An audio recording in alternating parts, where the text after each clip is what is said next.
انسانوں کی اکثریت ناکام ہوگی، اکثریت اللہ کے عذاب میں مبتلا ہوگی۔ یہ بہت خطرناک بات ہے جو قرآن میں آتی ہے۔ اللہ تعالی ہم سب کو برے انجام سے محفوظ رکھے۔ پھر آیات 130 تا 135، اللہ کسی کو ناحق عذاب نہیں دے گا، جس کسی کو سزا ملے گی جو کوئی جہنم میں جا رہا ہوگا اپنے کرتوتوں کی وجہ سے۔ پھر آیات 136 تا 140، مشرک پنڈتوں کے من گھڑت فیصلے، جس بات کو چاہ حلال کر لیا، جس بات کو چاہ حرام کر لیا، جس جانور کے بارے میں طے کر دیا کہ اس کا گوشت حلال تو کہہ دیا حلال، تو لوگوں نے مان لیا، جس کو چاہ حرام کر دیا۔ یہ حلال و حرام کے اختیارات یہ معاذ اللہ ان کے پنڈتوں نے اپنے ہاتھ میں لے لیے تھے۔ پھر آیات 141 تا 144، پھلوں اور جانوروں میں اللہ کی قدرت کے شاہکار، اللہ کی معرفت کی نشانیاں ان جانوروں میں بھی ہیں اور ان پھلوں میں بھی ہیں، جن جانوروں کا گوشت اور دودھ استعمال کرتے ہو، جن پھلوں کو تم کھاتے ہو۔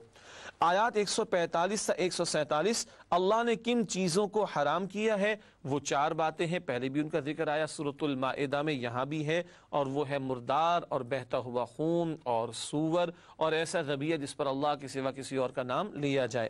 آیات 148 سے 150، مشرکین کی خوشنما لیکن فریب کم دلیل، شیطان نے ان کو پٹی پڑھائی، لو مردار حرام ہے اور جس کو خود ذبح یہ کرتے ہیں وہ حلال ہے، اور جو مردار اس کو تو اللہ نے مارا وہ حرام ہے اور خود ذبح کرے وہ حلال ہے۔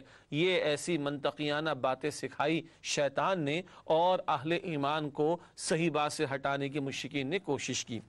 آیات 151 تا 154، تورات کے احکامات عشرہ کی قرآنی تعبیر، بڑے اہم احکامات 10 کمانڈمنٹس جو تورات میں عطا کیے گئے ان کا تذکرہ اس مقام پر ہے، بعد میں اس پر بات بھی کریں گے انشاءاللہ۔ اس کے بعد سورۃ الانعام کی مزید جو آیات ہیں، آیات 155 تا 157، نزول قرآن مشرکین مکہ کے لیے اتمام حجت، یہ بار بار فرمائشی معجزے کا تقاضا اور مطالبہ کرتے، بتایا کہ اصل معجزہ قرآن حکیم ہے اور تم اس کے مثل کچھ پیش نہیں کر سکتے، اس کا مقابلہ نہیں کر سکتے، اسی کو مانو گے تو ہدایت ملے گی، اس کا انکار کرو گے تو عذاب کا شکار ہوگے۔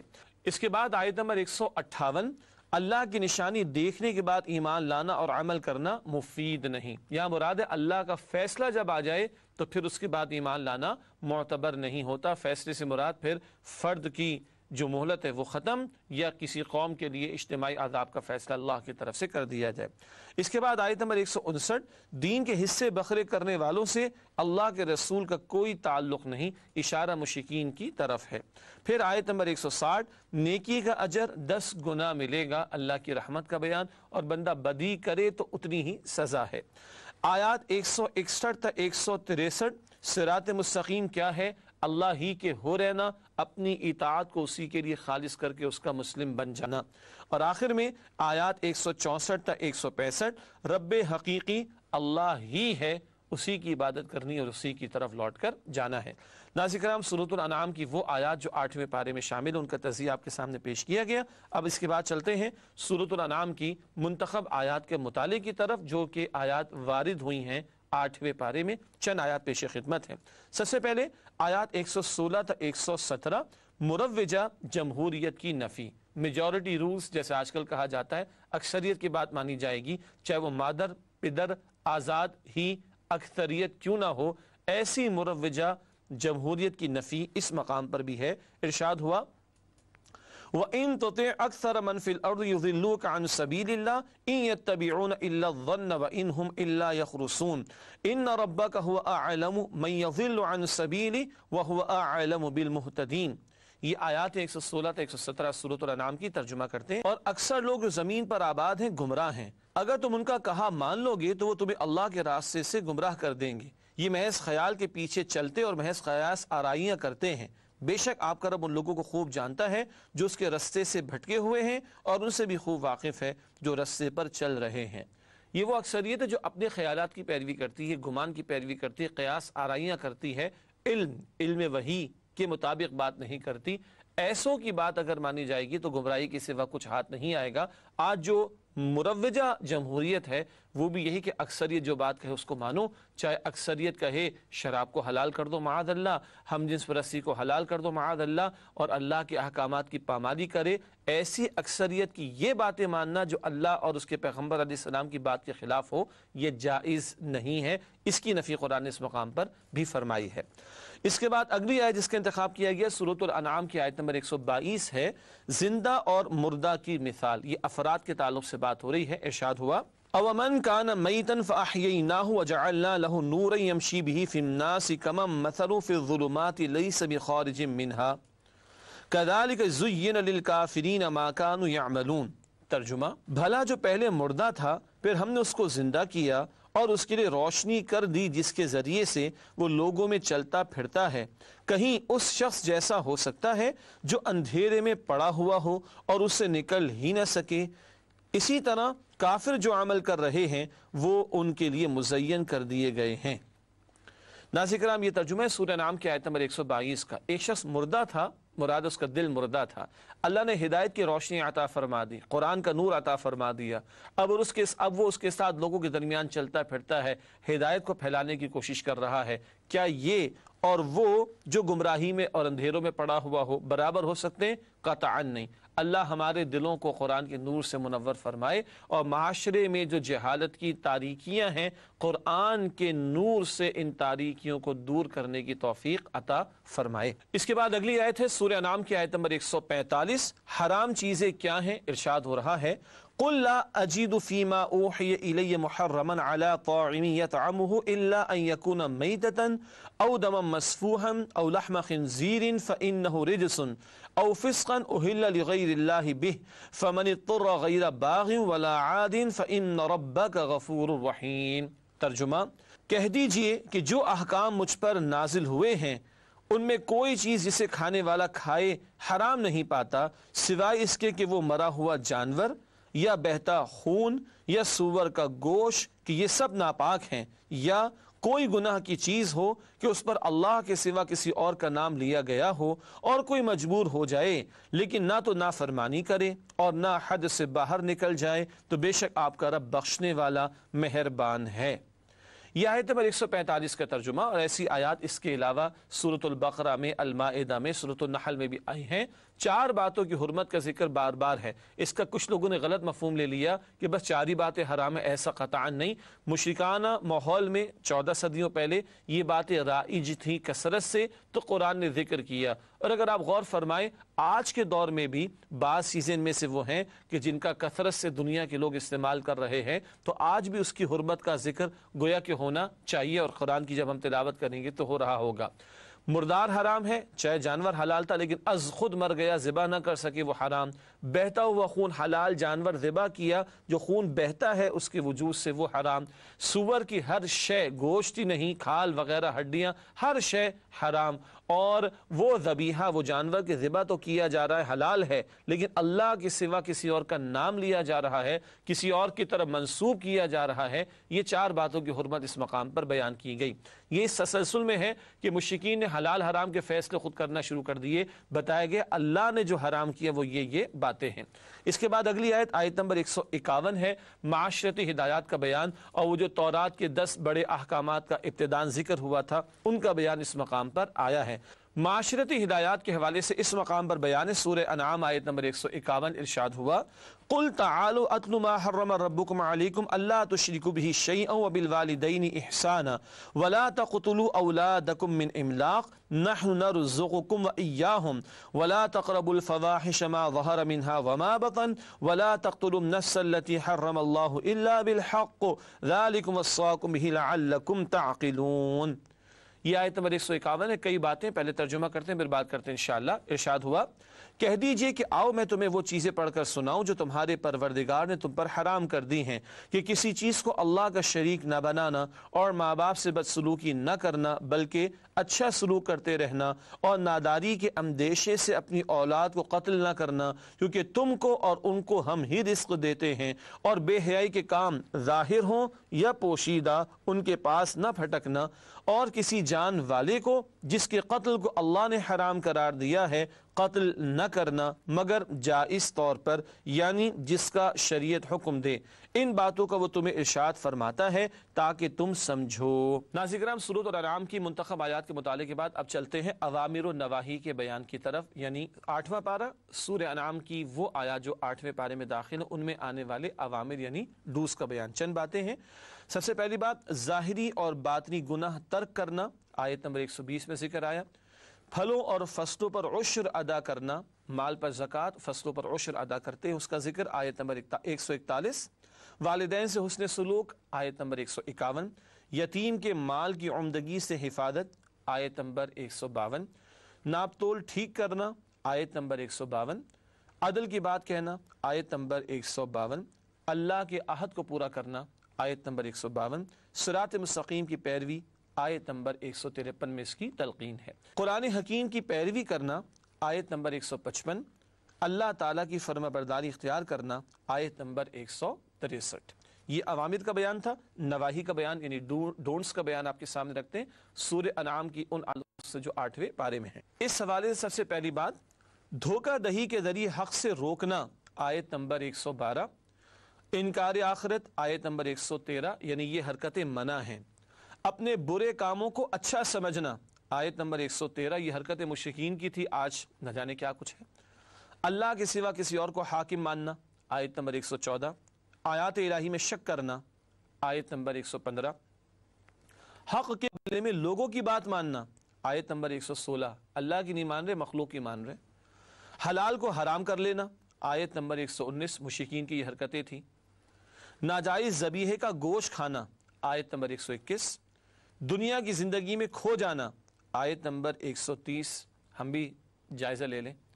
اس کے بعد اگلی بات، ظلم کی روش پر کاربند رہنا، آیت نمبر 135۔ غیر اللہ کے لیے مال کا حصہ مقرر کرنا، آیت نمبر 136۔ مشرکین جھوٹے معبودوں کے لیے مقرر کرتے تھے۔ جان بوجھ کر ذبیحے پر اللہ کا نام نہ لینا، آیت نمبر 138، یہ بھی مشرکین کی ایک حرکت تھی۔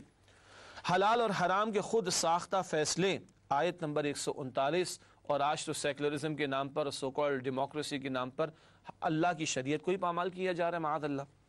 قتل اولاد، اس سے روکا گیا، آیت نمبر 140۔ اسراف، ضرورت سے زیادہ خرچ کرنا، آیت نمبر 141 میں روکا گیا۔ شیطان کے نقش قدم کی پیروی کرنا، آیت نمبر 142، روکا گیا اس سے۔ اللہ پر جھوٹ باندھنا، آیت نمبر 144۔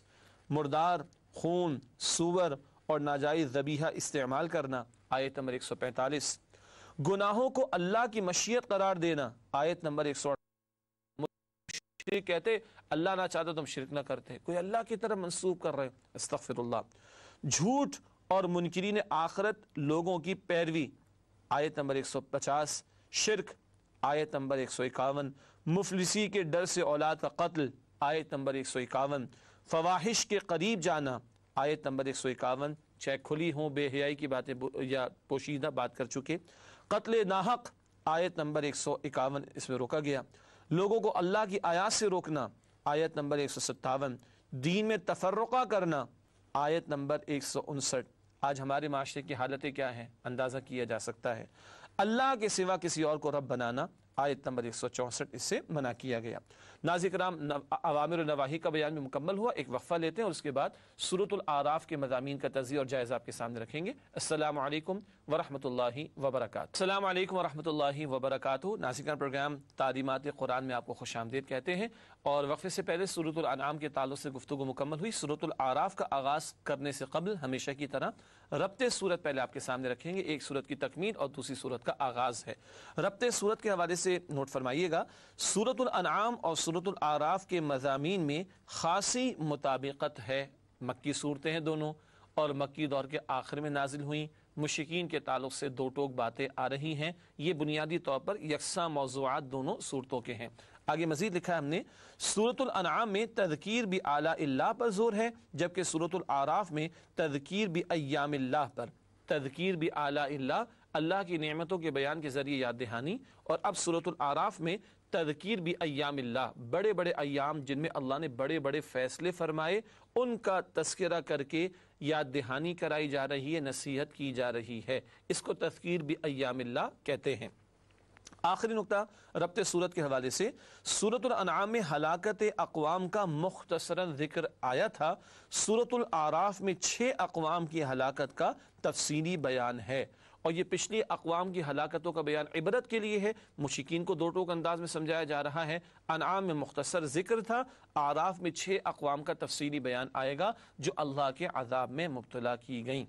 ناظرین کرام، اس کے بعد اب سورۃ الاعراف کے مضامین کا تجزیہ آپ کے سامنے پیش کرتے ہیں ایک اوور ویو کی صورت میں، پھر آیات کے حوالے سے تجزیہ آپ کے سامنے رکھا جائے گا۔ سورۃ الاعراف کے مضامین کا تجزیہ، آیات 1 تا 10، یہ بھی گروپس کی صورت میں ہم آیات کا ذکر آپ کے سامنے کر رہے ہیں۔ پہلی 10 آیات سورہ مبارکہ کے مضامین کا اشاریہ یعنی انڈیکس، اس مقام پر پہلی 10 آیات میں اللہ کی قدرتوں اور نشانیوں کا ذکر بھی ہے اور اقوام کے تعلق سے بھی مختصر گفتگو آئی ہے۔ پھر آیات 11 تا 35 ازل کا بیان، آدم علیہ السلام کی تخلیق اور ان کا واقعہ اور قصہ بیان کیا گیا جس سے کہ انسانیت کا سلسلہ شروع ہوا، اس کو ازل کہا جا رہا ہے۔ آیات 36 تا 58 ابد کا بیان، ابد سے مراد آخرت ہے، وہاں جنت والوں کا ذکر ہے، جہنم والوں کا بیان ہے، اصحاب اعراف کا ذکر بھی ہے۔ آیات 36 تا 58 یہ ابد کا، آخرت کا بیان۔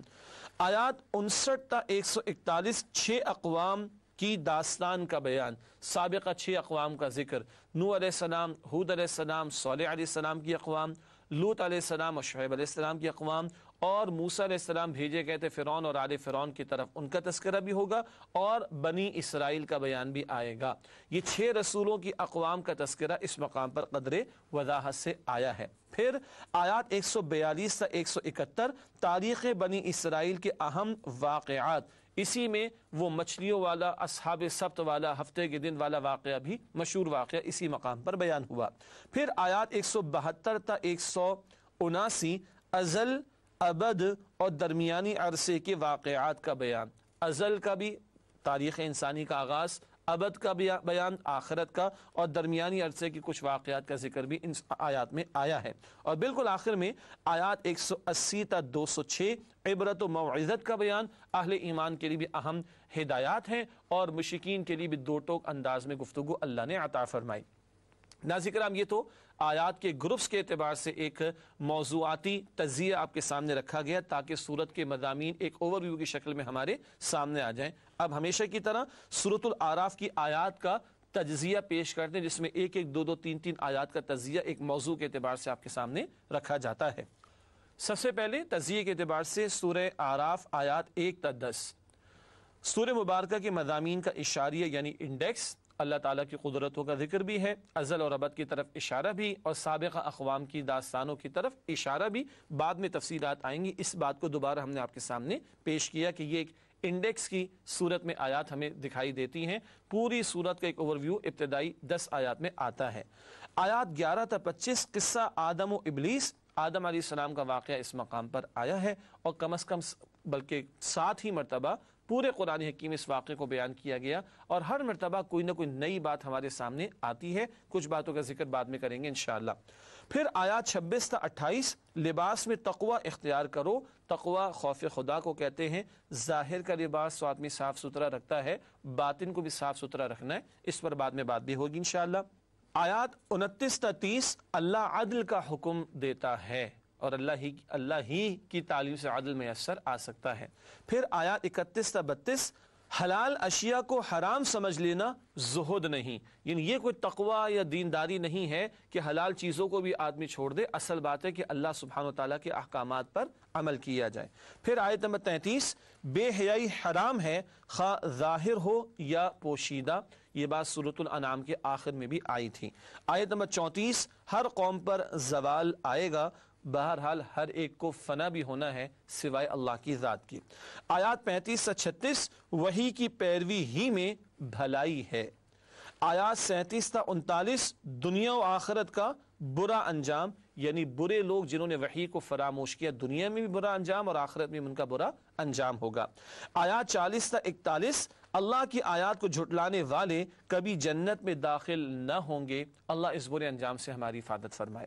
آیات 42 تا 43 اہل جنت کی عزت افزائی کا ذکر کہ اللہ کہے گا تمہیں ہم نے وارث بنا دیا جنت کا، ہمیشہ تم اس میں رہو گے۔ آیات 44 تا 45 اہل جنت کی اہل جہنم سے گفتگو، جنت والے پوچھیں گے کیوں تم جہنم میں چلے گئے، وجوہات بتائیں گے۔ پھر آیات 46 تا 49 اصحاب اعراف کا تذکرہ، یہ نہ جنت میں ہیں نہ جہنم میں، درمیان میں کسی بلند جگہ پر ہیں، اور یہ دونوں طرف دیکھ رہے ہوں گے، تفاسیر میں تفصیل آتی ہے۔ آیات 50 تا 53 اہل جہنم کی اہل جنت سے گفتگو، اور اہل جہنم کہہ رہے ہوں گے تھوڑا پانی تو دے دو، کچھ تو ہماری مصیبت کم ہو جائے، کہہ دیا جائے گا کچھ نہیں ہے، اب جہنم میں پڑے سڑتے رہو۔ اللہ ہم سب کو جہنم کے عذاب سے محفوظ رکھے۔ آیت نمبر 54 حقیقی رب صرف اور صرف اللہ ہے، جب رب وہ ہے حقیقی تو معبود بھی وہی ہے، عبادت بھی اسی کی جائے۔ آیات 55 تا 56 دعا کے آداب، اس کا ذکر بعد میں بھی کریں گے انشاءاللہ۔ پھر آیات 57 تا 58 بارش میں ہدایت کا سامان، یہ بارش بھی اللہ کی قدرت کا بہت بڑا نمونہ ہے اور شاہکار۔ آیات 59 تا 64 قوم نوح کی داستان، یہ مشرک قوم تھی، عذاب میں مبتلا کی گئی۔ پھر آیات 65 تا 72 قوم عاد کی داستان، ہود علیہ السلام کی قوم عاد، یہ بھی شرک میں مبتلا تھی، عذاب میں مبتلا کی گئی۔ آیات 73 تا 79 قوم ثمود کی داستان، صالح علیہ السلام کی قوم، یہ قوم بھی مشرک تھی، اس کو بھی عذاب دیا گیا۔ پھر آیات 80 تا 84 قوم لوط کی داستان، لوط علیہ السلام کی قوم شرک میں بھی مبتلا تھی اور ہم جنس پرستی کے گندے عمل میں بھی مبتلا تھی، یہ قوم بھی عذاب میں مبتلا کی گئی۔ اور 8ویں پارے کے آخر میں آیات 85 تا 93 قوم شعیب کی داستان، شعیب علیہ السلام کی قوم شرک میں بھی مبتلا تھی اور ناپ تول کی کمی کے جرم میں بھی مبتلا تھی، اس قوم پر بھی پھر اللہ کا عذاب آیا تھا۔ ناظرین کرام الحمدللہ سورۃ الاعراف کی وہ آیات جو 8ویں پارے میں آئی ہیں ان کا تجزیہ آپ کے سامنے رکھا گیا۔ اب حسب معمول آگے بڑھتے ہیں اور سورۃ الاعراف کی منتخب آیات کا مطالعہ آپ کے سامنے پیش کرتے ہیں۔ سب سے پہلے آیت نمبر 6 کا ہم نے انتخاب کیا ہے، ہر ایک کو جواب دینا ہے۔ ارشاد ہوا فَلَنَسْأَلَنَّ الَّذِينَ أُرْسِلَ إِلَيْهِمْ وَلَنَسْأَلَنَّ الْمُرْسَلِينَ۔ ترجمہ، تو جن لوگوں کی طرف پیغمبر بھیجے گئے ہم ان سے بھی سوال کریں گے اور پیغمبروں سے بھی پوچھیں گے۔ پیغمبروں سے بھی پوچھا جائے گا پہنچایا کہ نہیں۔ حجۃ الوداع کا موقع ذہن میں رکھیے، اللہ کے پیغمبر علیہ السلام نے پہنچایا، صحابہ سے گواہی لی، اللہم اشہد عرض کر کے عرض کیا اللہ آپ بھی گواہ رہیے میں نے پہنچا دیا۔ وہ تو گواہی دے گئے، لے گئے اور اللہ کو گواہ بنا گئے۔ ہمارے پاس قرآن موجود ہے، ہمارے پاس اللہ کا دین موجود ہے، ہم سے بھی پوچھا جائے گا کیا تم نے کیا؟ سوچئے، ہم تیار ہیں اس سوال کے لیے۔ اگلی آیات ہیں سورہ اعراف آیات 8 اور 9، اعمال کا حساب برحق ہے۔ ارشاد ہوا والوزن یومئذ الحق فمن ثقلت موازینہ فاولئک هم المفلحون ومن خفت موازینہ فاولئک الذین خسروا انفسهم بما كانوا بآیاتنا یظلمون۔